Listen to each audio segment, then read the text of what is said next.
Bonjour Vincent Hervouette. Bonjour Dimitri, bonjour à tous. Vincent, nous allons à Madagascar où vient d'avoir lieu un coup d'État.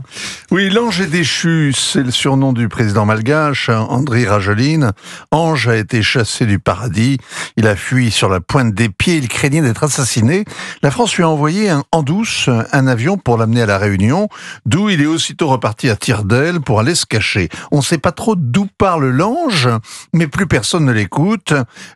Sur le net, il dénonce une tentative de coup d'État, mais c'est pas une tentative, le coup a réussi. Il devrait d'ailleurs le savoir, il s'y connaît. Il a pris le pouvoir en 2009 à la tête d'une émeute et il l'a gardé en 2023 par un putsch légal, les élections étant boycottées par l'opposition et le pays sous couvre-feu. Alors avec son visage juvénile et sa voix douce, Ange prétend aussi qu'il demeure en fonction. Là encore, qui fait l'ange fait la bête.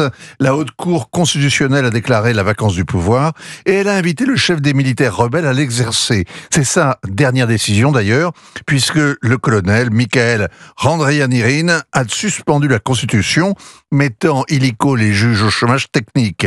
L'officier va présider la transition avec l'état-major et il se donne tous les pouvoirs. Parfois, à Madagascar, on se croirait à Paris, avec un président qui prétend tenir jusqu'en 2027, la classe politique discréditée et le Premier ministre qu'on cherche pour qu'il fasse bonne figure. Alors, on sait qui est ce nouvel homme fort, ce général ? Le colonel Randrianirina a le même âge que le président sortant, la cinquantaine tout juste, la même religion évangélique.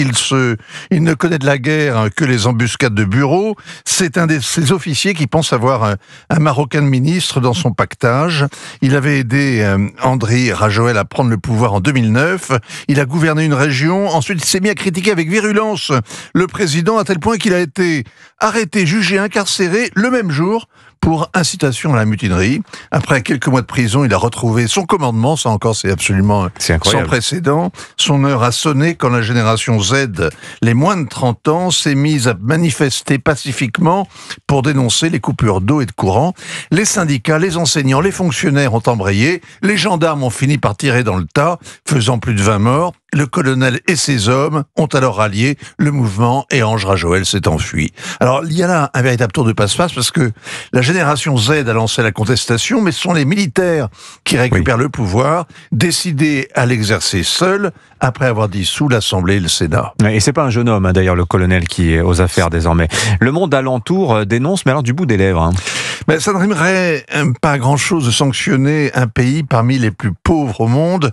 Les 4/5 des Malgaches vivent sous le seuil de pauvreté, ce qui est un scandale quand on connaît les richesses naturelles, la beauté, le potentiel de la grande île, ruinée par l'incurie et la corruption de ses élites, notamment les militaires. Alors on fait des phrases, les Américains réclament le respect de l'ordre constitutionnel, il n'y en a plus, l'ONU pareil, l'Union africaine met Madagascar en quarantaine, et la France appelle à préserver l'état de droit et la démocratie. La réalité, c'est que Andry Rajoelina a obtenu un passeport français, alors qu'il est absolument interdit au chef de l'État malgache d'avoir une double nationalité, c'est le ver dans le fruit.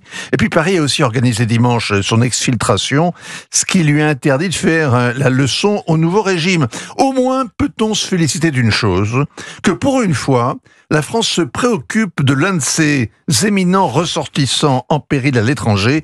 On aimerait pouvoir en dire autant pour Boualem Sansal. Signature Europe 1, ainsi va le monde. Vincent Hervouette. Merci beaucoup Vincent.